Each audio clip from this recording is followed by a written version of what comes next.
Welcome back to The Advisor with Stacey Chillemi, the show where we dive into transformative ideas, impactful stories, and expert insights that empower your life.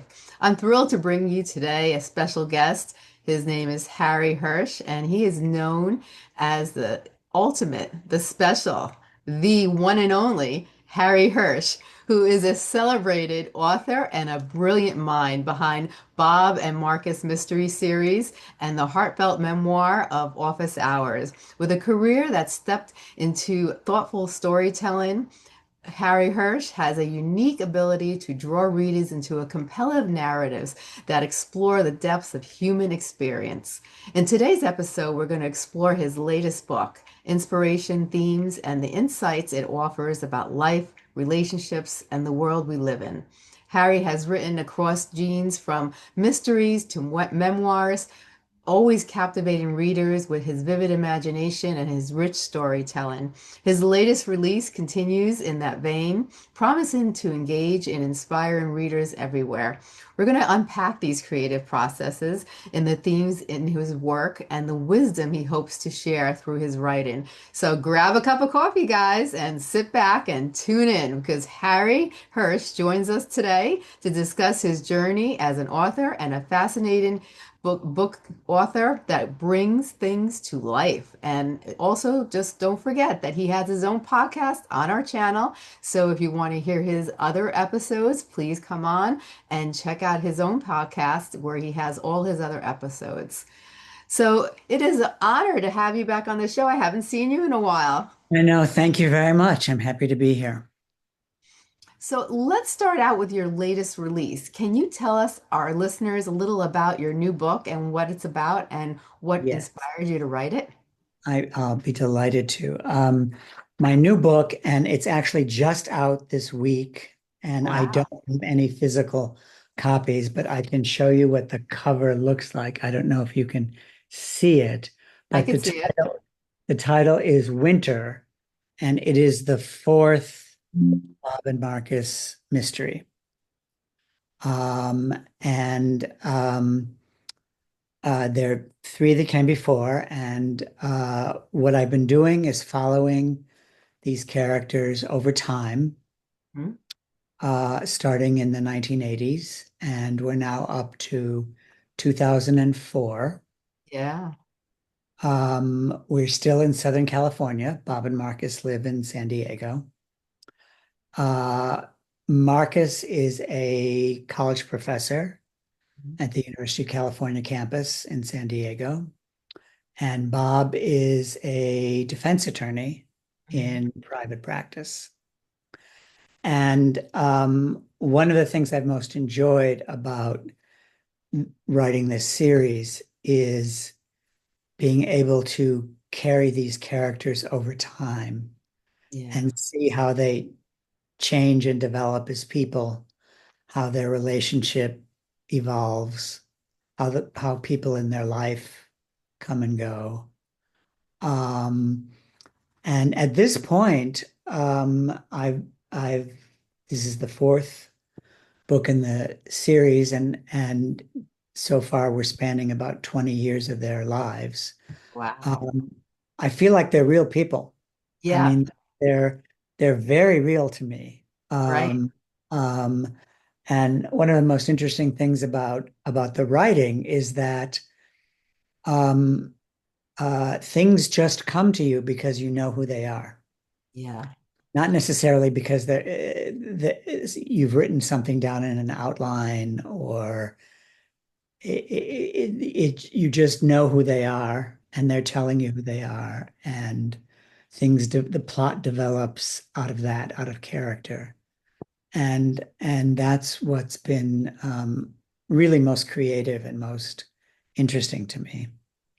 Um, and in this one, which takes place in 2004, Uh, Bob, the attorney, is approaching his 40th birthday. And the novel opens with a death in his family. Oh, wow. So this is a difficult time for him. Hmm. And that very much becomes part of the story. And the mystery involved is that Marcus, quite by accident, over Christmas vacation, discovers the corpse of one of his academic colleagues Yeah. in the mailroom in his office building. Ooh. And the murder then has to be investigated, and Bob gets pulled into that investigation, and all sorts of things are revealed about the life of the deceased and his circle of friends and colleagues. So it's a novel that's about people. It's Yeah. about this relationship at the center. Mhm. Um, and it's about academia and the kinds of pressures that it puts people under and that kind of thing. Wow, that sounds very exciting. I Now, hope it is. it does sound very exciting. You pulled me into it. I'm already interested in reading it. Now, Great. many of your books, especially the Bob and Marcus mystery series, are rich in character development. What themes or ideas did you explore with this new release that you're particularly excited about?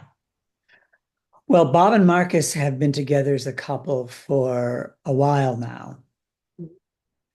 And their relationship in this one hits some bumps, Oh, okay.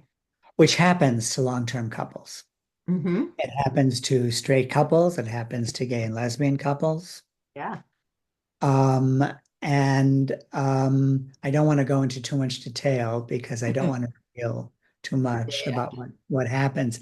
But they hit some bumps and they have to work their way through it. Right. And so it's a challenging time for both of them. Hmm. It's challenging to write that kind of scenario Yeah. without turning either of them or anybody else into a villain. Right. Hmm. Because things just happen in life sometimes. Yes, it does. Hmm. And people sometimes do things without thinking, Hmm. and that can lead to all sorts of ramifications and complications that they hadn't thought through, that they didn't realize would happen. Uh, Right. um, and that to me has been the most interesting thing about this this chapter of their lives is that they really do hit some bumps and they have to work through them. And I've Wow. tried to write all of them, but especially this one in a way. They're a gay couple, but I think the things that they're going through are universal. Right. I mean, every long-term relationship has Hmm. ups and downs. Oh, Doesn't matter yeah. who people are. Exactly. Almost everybody who reaches their 40th birthday goes through something, Oh, yeah. right? Yes. 100%. Um, Everybody experiences the death of a loved one or a dear friend. Everybody goes through that. Yeah. So these are universal experiences. Mhm. Um, the couple happened to be gay, but I've written it in a way that I hope will appeal to any reader who's interested in these kinds of issues and who likes a good mystery. Right. Wow. Now, you seem to write stories that are deeply personal and yet universally relatable. How much of yourself and your own experiences make their way into your books? Well, I was a college professor for 40 years. Oh, okay. And the character Marcus, who's the professor in the book, in all of the books, there's some of me in Marcus, Hmm. uh, not up and down, not the whole, not Right. all of him, Right. but Right. there's certainly some of me in him. Yeah. Um, I experienced all sorts of colleagues and students and academic experiences. So that whole milieu is something that I was very much familiar with. And all that goes into the novels, and it particularly goes into this one because the corpse, the dead guy, is Yeah. a very famous academic, Oh. uh, a world famous professor. And I've known people like that. Hmm. Um, it's not modeled on anybody in my life, but I've Right. certainly known people who fill that role, and Yeah.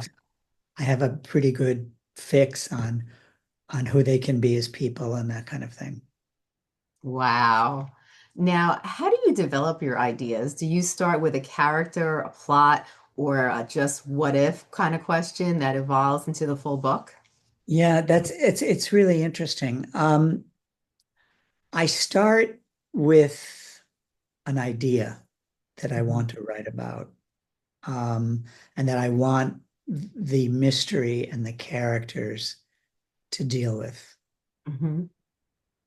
Um, so this novel, Winter, the central idea um, is loyalty. Mm. And the question that comes up in different forms, but for Bob and Marcus is, are they loyal enough to each Right. other to work themselves through their current difficulties? Wow. I was very much struck. Um, I don't remember if I've talked about this before in a previous session, but Sidney Pollack, the famous film director, Hmm. who directed many wonderful movies. Tootsie was one of his movies. Right. Yeah. Um, I saw an interview he gave a long time ago about the film Out of Africa, Hmm. which was released in the 1980s. It starred Meryl Streep and Robert Redford. Yeah. And it takes place in Kenya. And Hmm. Meryl Streep is a Danish aristocrat who goes to Kenya in the early 20th century to Hmm. start a farm. Hmm. And what Pollock said in this interview is that in working on the film and developing the script, what came to him was that the central theme of the film was possession. Mm. Meryl Streep wanted to possess this farm, this Okay. land, but it was Hmm. too wild at the time. It defeated her. Hmm. And she wanted to possess Robert Redford, her Yeah. lover, but he was not going to be possessed. Hmm. And he said once he realized that that's what the film was really about on a deep level, Yeah.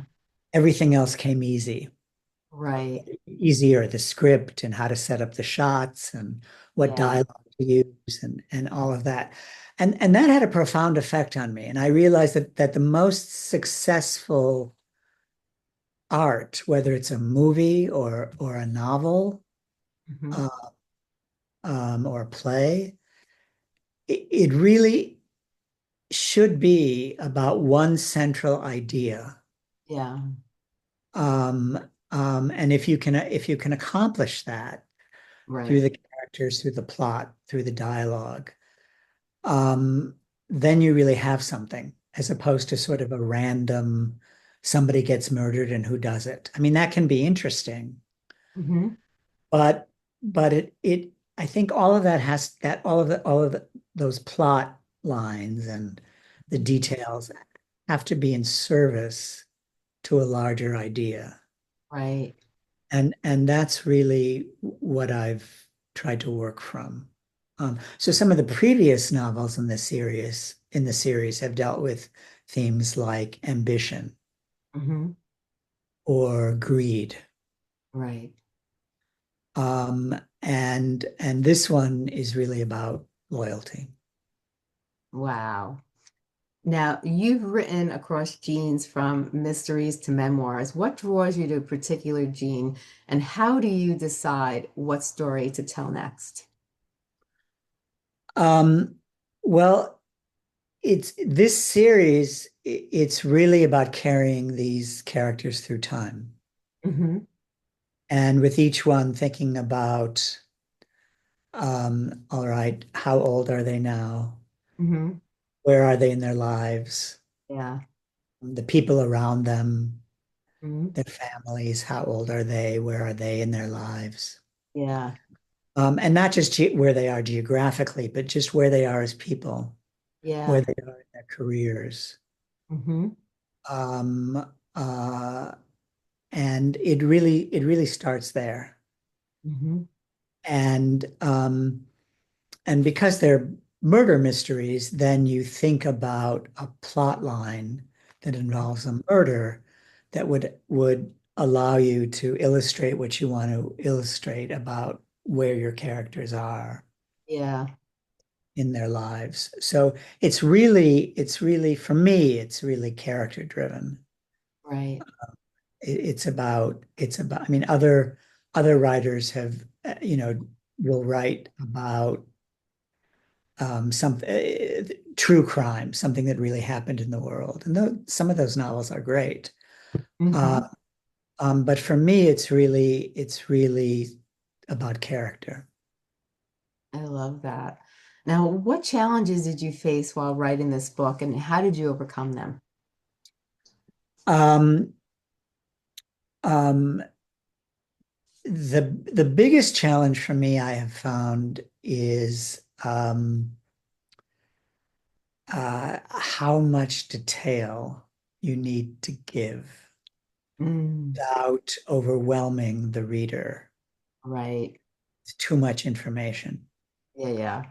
And how many clues to give without giving away the punchline Yeah. of who did it and why. Right. Um, and actually, I mean, I don't know how this may sound very strange, but uh, I've watched a lot of murder mystery series on television. Yeah. I have watched every episode of Law and Order Special Victims Unit Hmm. twice. And it's in its 26th season. So Hmm. there's a lot of episodes and I've watched them. It's a really good series. Yeah.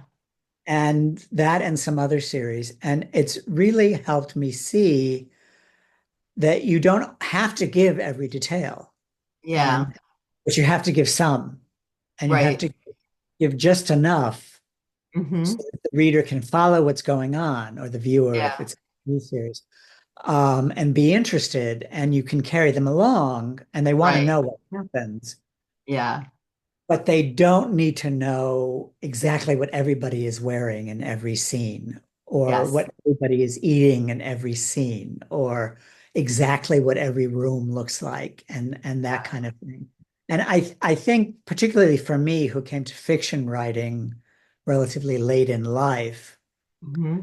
um, the impulse is to just throw everything in, just describe absolutely everything. And it's that's not a good idea. Right. You don't want to overwhelm the reader with too much. Right. You want to give just enough. And that's a challenge. And honestly, I think I've gotten better at it with each of the Yeah. novels. Um, the other challenge is, the number one rule about fiction writing that every writing teacher, every book on writing says, the number one rule is show, don't tell, Hmm. right? Show the character, show the plot, but don't just tell the reader exactly what's going on. Right. And that's been a challenge for me Yeah. because for 40 years, I was a college professor writing nonfiction, writing Yeah. scholarship, where telling is what you do, right? Exactly. You Yes. tell, you're presenting a theory, or you're presenting information or a description of a Supreme Court opinion or whatever it is. Yeah. Um, Nonfiction, you're telling, not showing. Fiction, you're showing, not telling. And Right. that's been a challenge for me. Wow. That is a challenge when you go from fiction to from nonfiction Nonfiction. to fiction. Yeah, that definitely is. Have you ever seen the mystery Clickbait? It's a series. Yes, yes. That was very good because for anyone, any of the readers, I mean listeners right now, they always kept you hanging at the end. And they always gave you, it always made you feel like you thought you knew who did it. And then all of Right. a sudden it could be three more characters who possibly did it. And it always, you wanted to go to the next one because who you thought was probably it was actually most likely not it. And they just kept you hanging each time at the end. Right. And that's you do want to give the reader some red herrings along the way. You want clues, but you also want red herrings. How it could be that person, but it Yeah, turns out, you know, right. looking over here, but they really need to be looking over here, right? Right, exactly. Now, with Winter explores both the suspense of a murder mystery and deeply personal struggles for the characters. How did you balance the thriller elements with the emotional depth of Bob and Marcus' relationships as a couple? Yeah, that was a challenge in this one because, as I said, their relationship is hitting some bumps, which Hmm. hasn't happened in the previous um, uh, uh, previous volumes. What I've done is involve both of them in the exploration of the murder. Okay. And that way they're both on the scene. Yes. Not necessarily in every chapter, Right, right. but they're there Yeah. enough so that their conversations about what's going on in their own lives Hmm. flows naturally from the fact that they're together Right. talking about what happened. They're talking about this investigation. They're talking about what happens next, what they need to do, that kind of thing. So keeping them both involved in the Yeah. exploration of the murder is what allowed me to talk about them both as people and what's happening between them. Yeah. Wow. Now, when it comes to Mark, the characters in Winter, Professor Marcus and George the attorney Bob Abramson, face unique challenges, including coping with a murder, the investigation, family tragedy, and personal demons. What message do you hope readers will take away regarding the resilience and relationships that they face on adversity? Um, I hope people see that it is possible to get over a crisis, Hmm. and that um, if people are willing to face themselves honestly, Hmm. face each other honestly, Right. they can get through tough times. Yeah. Um, the kind of um, uh, crisis that they face is the sort of thing that, again, I don't want to go into too much detail, but it's the kind of thing that breaks up a lot of couples. Oh, yeah. Hmm. But and that's okay. I mean, that happens. But this couple stays together. And they managed to do that. I think they're both intelligent, they're both caring. Hmm. They've been together a long time. They both know they would have a lot to lose without each other. Right. And there are other people in their lives Hmm. who are telling them, get your act together. Yeah. Hmm. Um,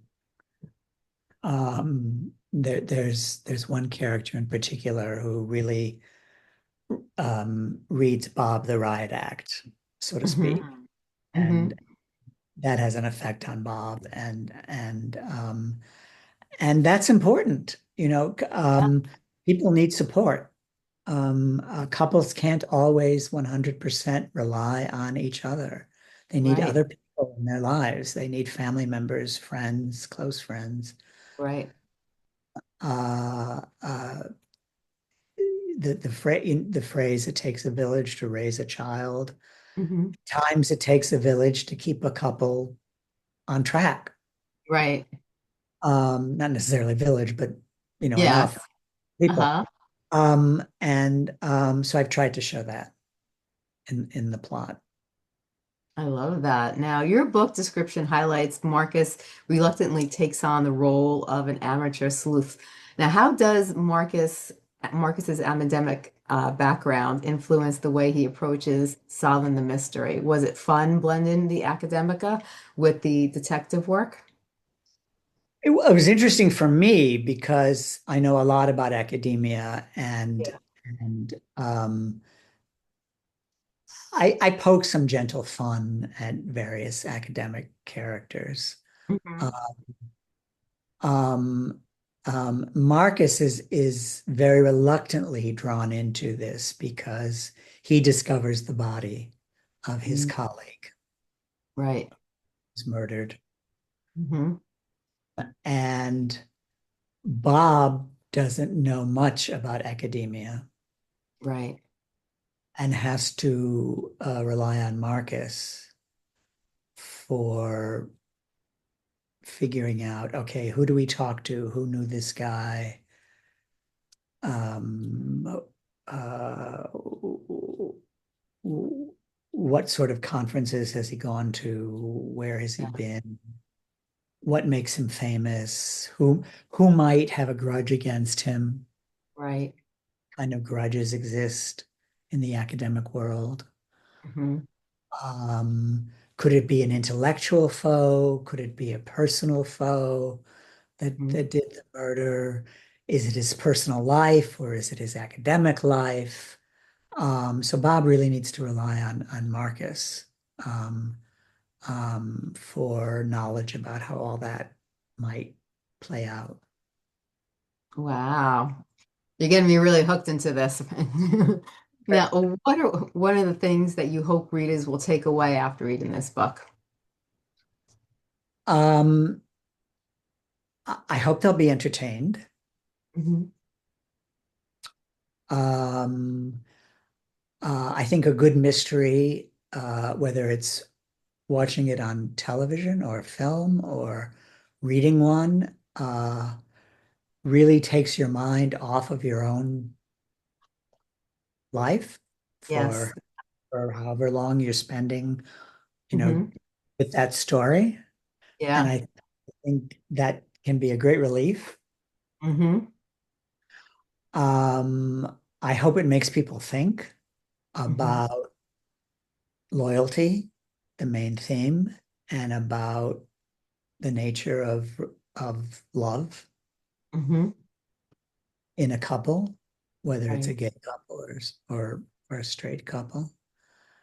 Um, um, I hope people experience there's a kind of there's a kind of a thrill when you really get drawn into a story and Yeah. you really want to know, God, what happened here? Who Yeah. killed this, right? Right. How did he Hmm. die? There's Yeah. a sort of there's a kind of I don't know what to call it. Well, they call them thrillers for a reason. It is a kind of thrill to get Yeah. drawn, and so I hope people experience that.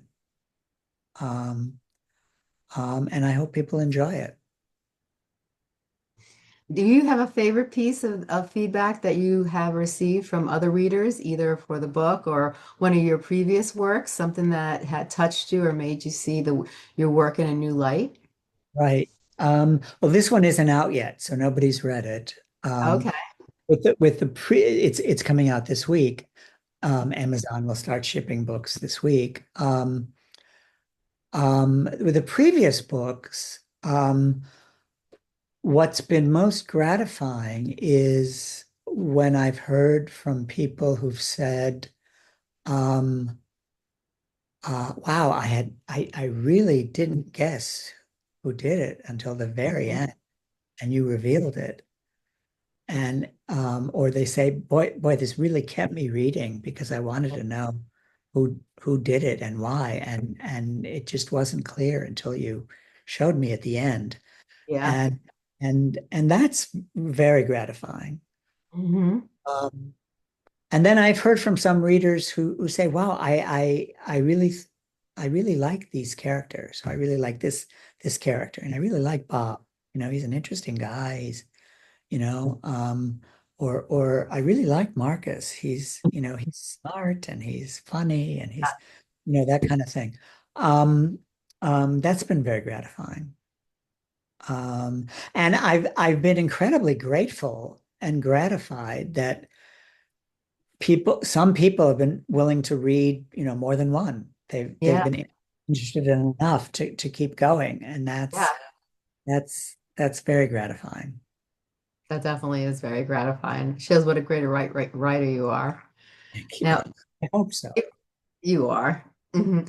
Given the current events and social shifts, do you feel like your new book aligns or reflects with today's cultural and societal landscape? And if so, how?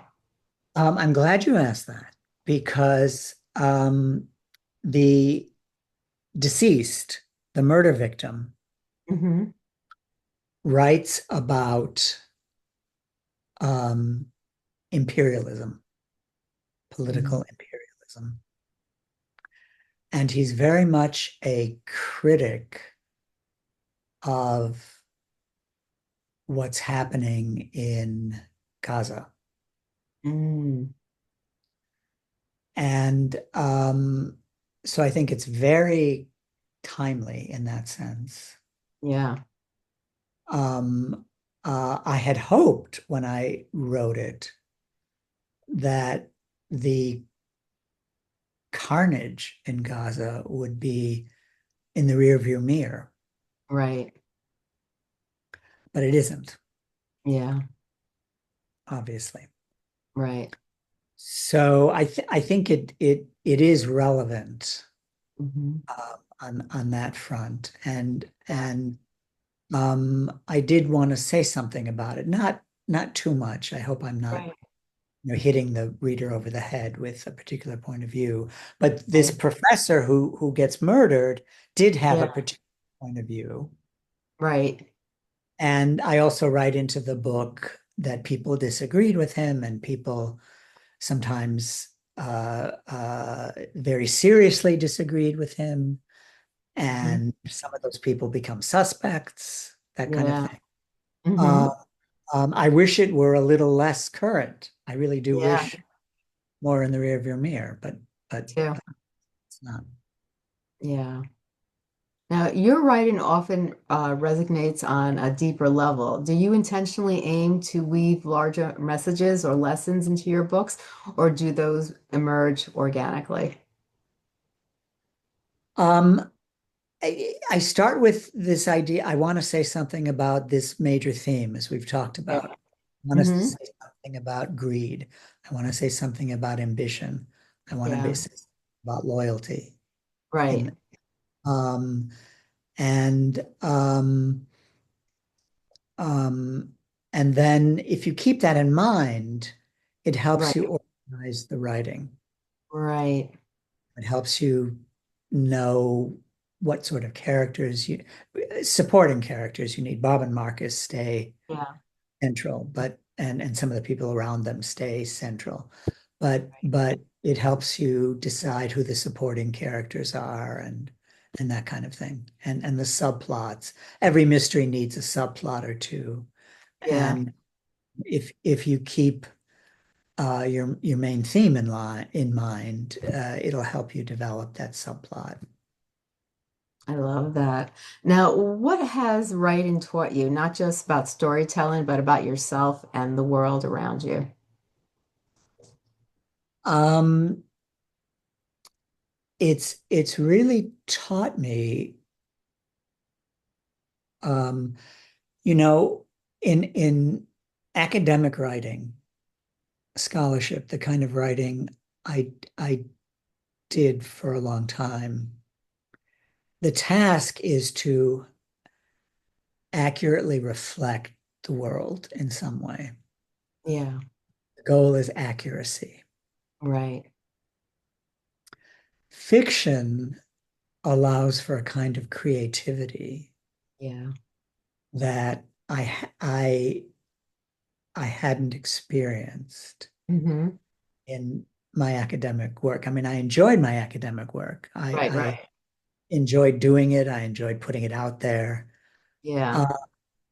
Uh, but there's a kind of a joy in being totally creative, starting from scratch, Yeah.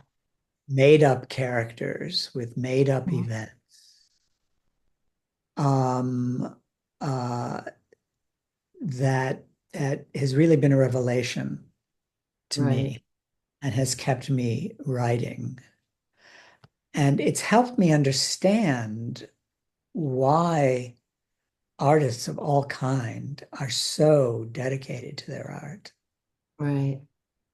I've always wondered, what keeps someone painting if they never sell a painting? Or Hmm. what keeps someone writing if, Yeah. they've never sold many books? Or Right. what keeps a playwright writing plays if none of them have ever been produced or successful? Or what keeps a dancer dancing if they experience pain and they don't get on stage much and they're not able to join a major company and that sort of thing. And this has helped me really understand that Yeah. in a way I never did before. And it's given me an appreciation for the creative process. Yeah.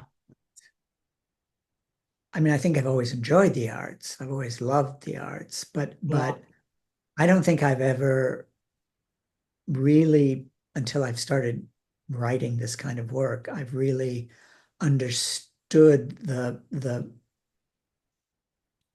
process that people go through Yeah. and that keeps them going. Right. Um, and and that's been a revelation. Um, and that's what's kept me doing this. Right. I think it's the joy that it brings, the creativity, the joy that it brings. Because for years, I was always been a creative person, and I didn't make a dime doing it, but yet I still woke up in the morning with the same passion to want to do it because it brought me a certain satisfaction, a certain joy, a certain happiness, and which it was an Does ignite. It was like a fire that ignited you in a It sense. does, absolutely. And it makes you want to get up in the morning and sit down at your, when you're writing, sit Mhm. down and work on it. Right. And the other thing I've learned is that, on all the books on how to write and that kind of thing, you know, um, number one rule, show, don't tell. Number two rule, get your butt in the chair and move your fingers. Yeah. Um, e- even on days you don't want to, you know, Right. um, even if you only have half an hour, Mhm. even if there's eight things going on in your life that are driving you crazy, get your butt in the chair, keep your fingers moving over the keyboard if you type, keep your hand moving if you write longhand. Right. Every writing instructor says that. And what they all say, and it's absolutely true, if you just do that, it comes. Right. Sooner or later, even if you throw out page after page, if you just trust the process, Hmm. you will hit your stride. You will come to a plot point or a paragraph or even a sentence Yeah. that tells you what you need to do, and Mhm. you're off and running. And that is a great feeling. That is a great feeling. It's Oh, what you're such. talking about, that kind of, it really is a great feeling. But you have to get your butt in the chair. That's the Yeah. thing.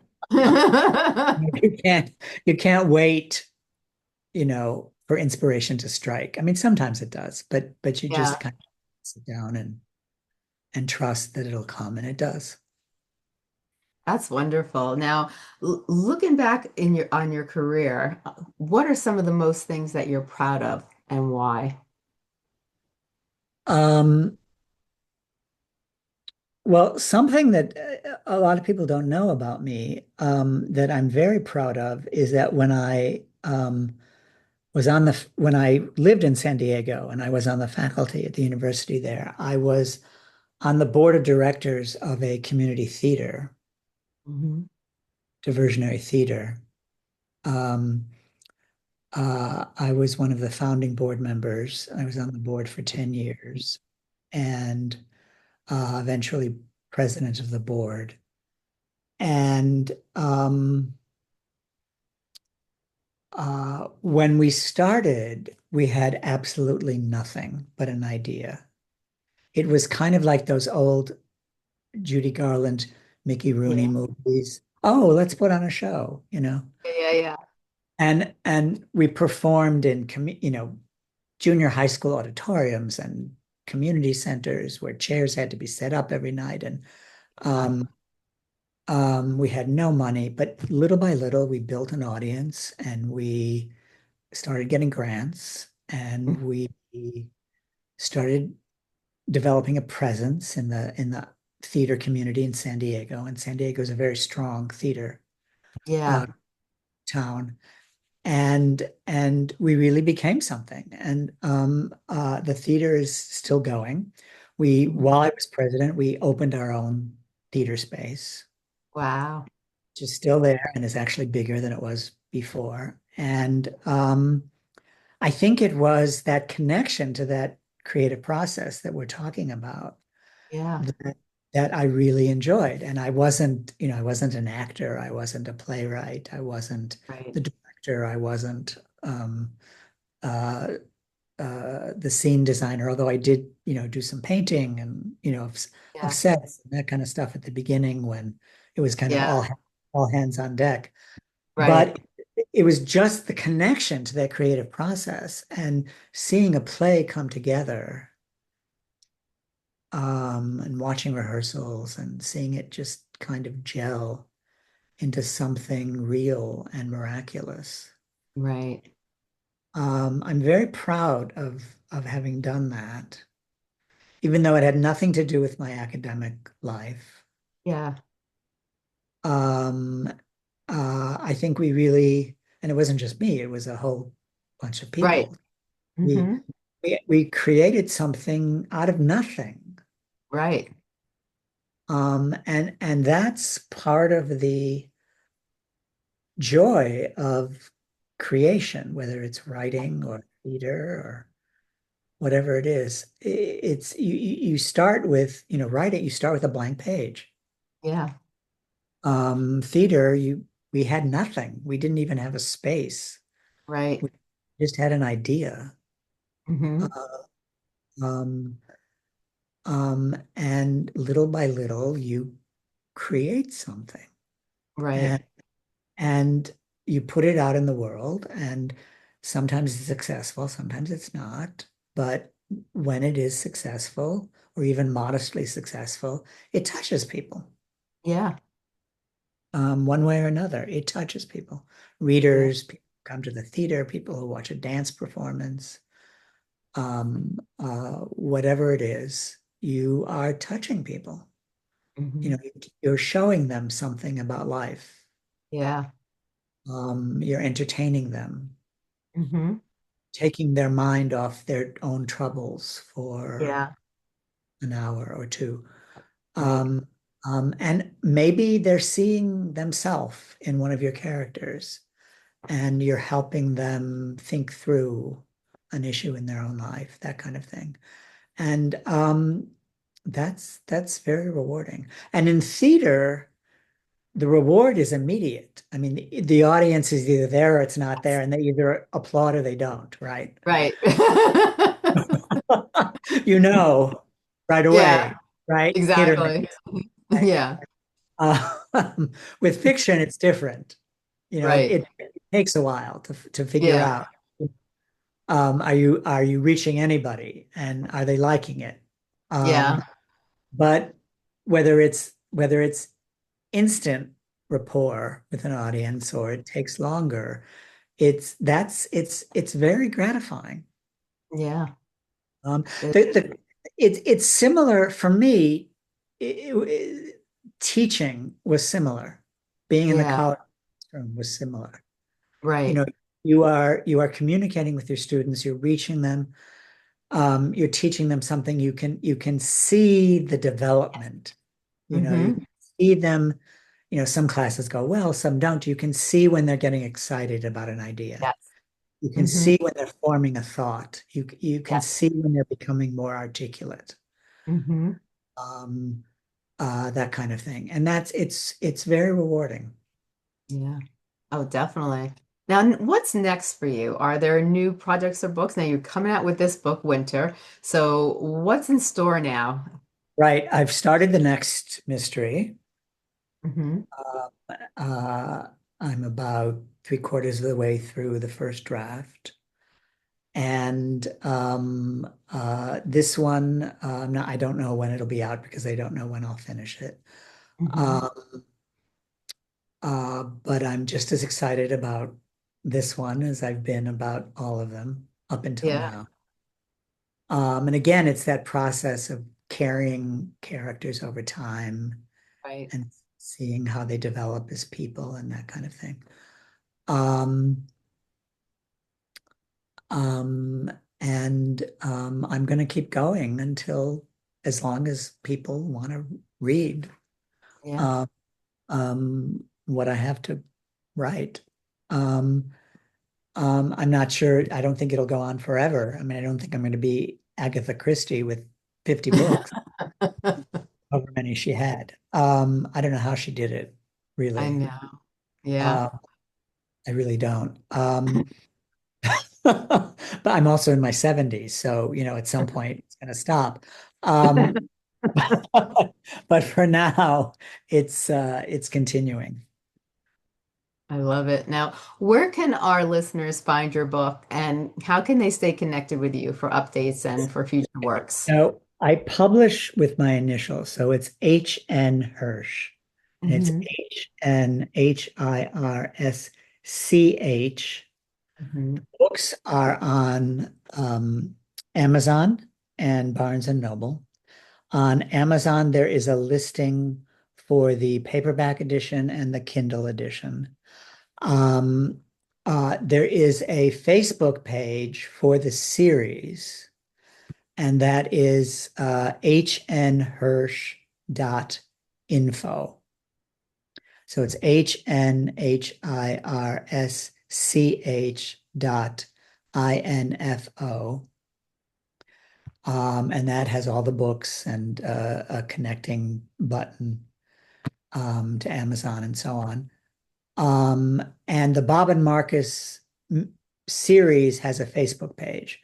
So if anybody's on Facebook and they type in Bob and Marcus Mysteries, it'll bring them to the page, and that there'll be information about this one and all the previous volumes.